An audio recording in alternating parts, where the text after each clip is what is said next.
Assalamualaikum warahmatullahi wabarakatuh. Saya Gita Lain dengan NIM 132410234 dari kelas 24C3A. Nah, di sini saya akan menjelaskan tentang sejarah dan perkembangan kurikulum yang ada di Indonesia. Yuk kita simak sama-sama. Menganalisis sejarah dan perkembangan kurikulum di Indonesia. Yang pertama, menjelaskan sejarah perkembangan kurikulum yang ada di Indonesia. Yang ke-1, rencana pelajaran pada tahun 1947 atau disebut juga dengan kurikulum 1947. Kurikulum ini dibuat tepat setelah 2 tahun peristiwa proklamasi kemerdekaan. Yang kedua, rencana pelajaran terurai pada tahun 1952 atau disebut juga dengan kurikulum 1952. Pemerintahan melakukan penyempurnaan terhadap kurikulum 1947 di tahun 1952. Kurikulum ini mengatur pembahasan topik tiap mata pelajaran dengan kehidupan masyarakat harus berkaitan.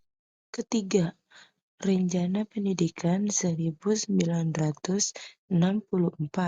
Kurikulum 1964. Konsep pembelajaran dalam kurikulum tersebut berfokus pada pengembangan moral, kecerdasan, emosional, atau artistik, keterampilan, dan jasmani. Konsep-konsep pembelajaran ini lebih dikenal dengan sebutan Pancawardhana. Yang keempat, Kurikulum 1968.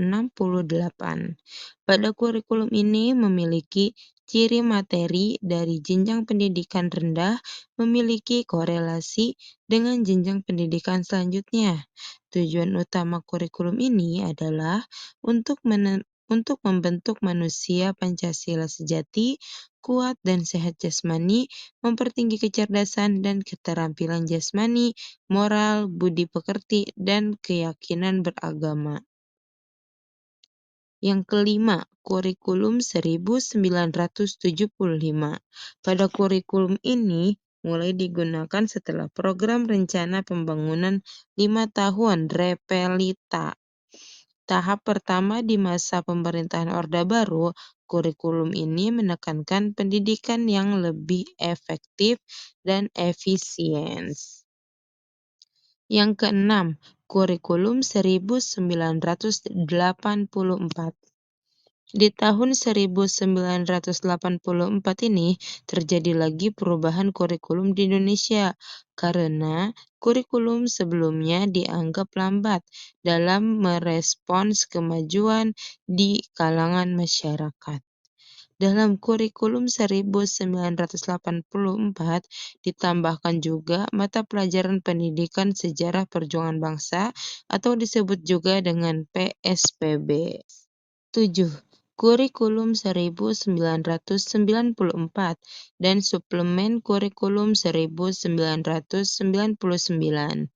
Kedua kurikulum ini dibuat dari hasil kombinasi kurikulum 1975 dan kurikulum 1984. Kedelapan, kurikulum berbasis kompetensi KBK 2004. Setelah 10 tahun, kurikulum 1994 berjalan. Kurikulum ini digantikan oleh KBK di tahun 2004. 9. Kurikulum tingkat satuan pendidikan atau disebut juga dengan KTSP pada tahun 2006. Kurikulum ini mulai digunakan sejak berlakunya Undang-Undang Nomor 20 Tahun 2003 tentang Sistem Pendidikan Nasional yang dijelaskan dengan lebih rinci dalam Peraturan Pemerintah Nomor 10 Tahun 2003. 10. Kurikulum 2013 atau disebut juga dengan K13. Kurikulum 2013 ini merupakan kurikulum yang diterapkan pemerintah menggantikan KTSP 2006. Kurikulum ini menekankan pada pembelajaran berbasis kompetensi dan pendekatan saintifik. Tujuan kurikulum 2013 ini adalah membentuk siswa yang aktif, kreatif, inovatif, dan mampu menghadapi tantangan abad ke-21. 11. Kurikulum Merdeka. Kurikulum Merdeka diperkenalkan oleh Kemendikbudristek pada bulan Februari 2022 sebagai langkah untuk mengatasi krisis pembelajaran learning krisis yang cukup lama. Selain itu, kondisi ini diperparah akibat pandemi COVID-19 yang banyak mengubah proses pembelajaran tatap muka menjadi pembelajaran jarak jauh. Yang kedua, mengidentifikasi perbedaan esensial dari kurikulum-kurikulum yang berlaku di Indonesia. Perbedaan esensial dari kurikulum-kurikulum yang pernah berlaku di Indonesia terutama terletak pada pendekatan, tujuan, isi, dan strategi pembelajaran. 1. Kurikulum 1947. Pada kurikulum tersebut, pendekatan yang berbasis pada kebutuhan hidup sehari-hari, berfokus pada pengetahuan dasar kesusilaan dan keterampilan. Kurikulum ini belum terstruktur secara nasional, lebih bersifat lokal. 2. Kurikulum 1952. Materi pelajaran lebih sistematis, berfokus pada isi pelajaran lebih diutamakan daripada tujuan pendidikan dan silabus disusun per mata pelajaran. 3. Kurikulum 1968. Pendekatan integratif, pembentukan manusia Pancasila sejati, penekanan pada pembinaan jiwa Pancasila, pengetahuan, dan keterampilan. 4. Kurikulum 1975. Pendekatan tujuan instruksional umum dan khusus TIK berfokus pada efisiensi belajar mengajar, dikenal dengan sistem satuan pelajaran SAP. 5. Kurikulum 1984. Pendekatan ini proses belajar aktif atau disebut dengan PBA. Kurikulum ini berfokus pada keaktifan siswa yang untuk menemukan pengetahuan dengan sendiri. 6. Kurikulum 1994. Gabungan antara isi dan proses, berfokus pada penguasaan materi dan pengembangan keterampilan. Dalam kurikulum tersebut sangat padat materi, jadwal padat, beban siswa berat. 7. Kurikulum 2004 atau KBK, kurikulum berbasis kompetensi. Pendekatan yang berbasis kompetensi berfokus pada kompetensi dasar dan indikator hasil belajar dengan penilaian berbasis portofolio, tes tulis, dan unjuk kerja. 8. Kurikulum 2006 atau disebut dengan KTSP, kurikulum tingkat satuan pendidikan. Pendekatan desentralisasi pendidikan, fokus kemandirian sekolah dalam menyusun kurikulum. Setiap sekolah menyusun silabus sendiri berdasar standar nasional.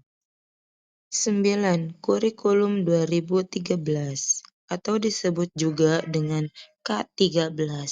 Pendekatan saintifik dan integratif, mengamati, menanya, mencoba, menalar, dan mengomunikasikan. Fokus pada penguatan karakter dan kompetensi abad 21. Tematik terpadu untuk SD, penilaian autentik, integrasi sikap, pengetahuan, dan keterampilan. 10. Kurikulum Merdeka 2022 sampai sekarang. Pembelajaran berdiferensiasi dan berbasis proyek. Fokus penguatan profil pelajar Pancasila. Pembelajarannya fleksibel, fokus pada kompetensi pembelajaran sesuai minat dan bakat siswa. 3.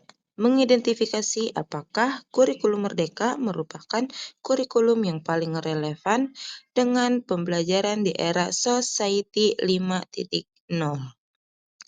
Kurikulum Merdeka merupakan salah satu kurikulum yang paling relevan untuk pembelajaran di era Society 5.0 karena menekankan fleksibilitas dan personalisasi, mendorong pengembangan karakter dan kompetensi abad 21, mendukung integrasi teknologi dan inovasi dalam pembelajaran.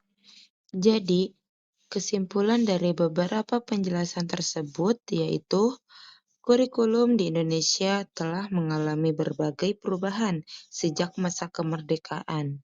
Setiap kurikulum disusun untuk menyesuaikan dengan kebutuhan zaman dan visi pendidikan nasional. Perkembangan ini mencerminkan dinamika sosial, politik, dan teknologi yang memengaruhi sistem pendidikan dari kurikulum 1947 hingga kurikulum Merdeka.